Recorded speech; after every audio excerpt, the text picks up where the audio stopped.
As the sun crests over the horizon, casting its warmth upon all, we are reminded of all majesties of life, those big and small, that are the creatures inhabiting our peculiar planet.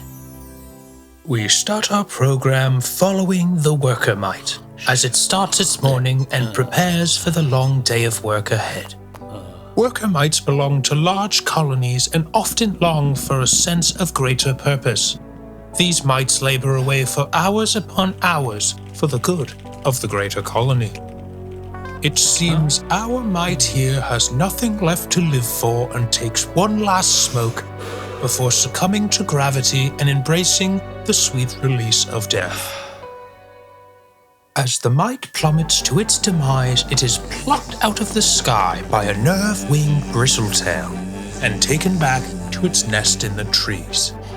Our worker mite finds it has become an entree for the hatchling bristletails and is promptly torn limb from limb as the mother bristletail pursues her side hobby.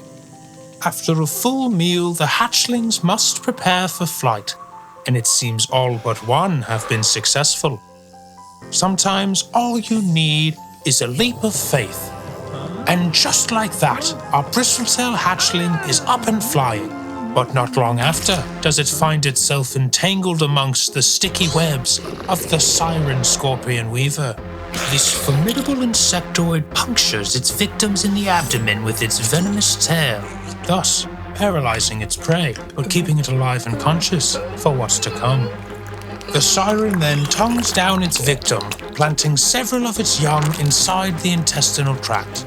As the larvae consume and grow from within the hatchling, they eventually eat their way out of its flesh, thus exiting their larvae exteriors to reveal their ravishing wings and take off into the sky, never to see their mother again.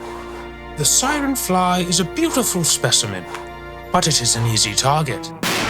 This is known by the western sniper flea, the sharpest hunter in these here parts. After gathering its bounty and heading back to town, the sniper flea trades in the corpse to an eastern butcher beetle, who will promptly dissect the siren fly and sell its meat and hide.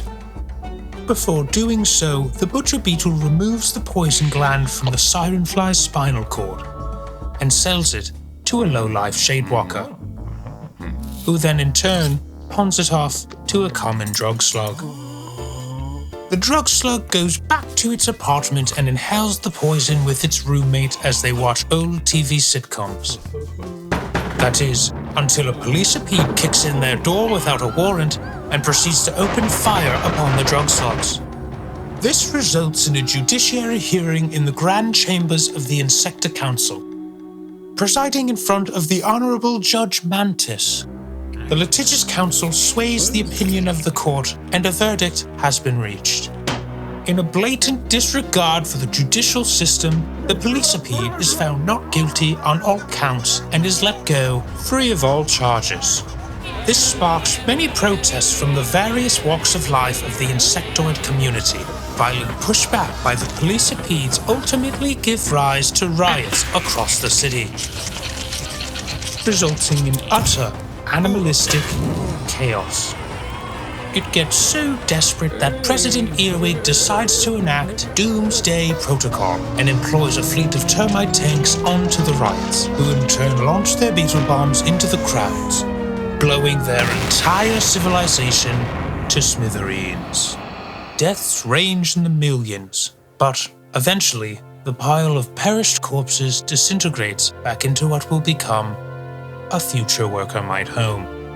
As is nature, ever evolving but oddly cyclical.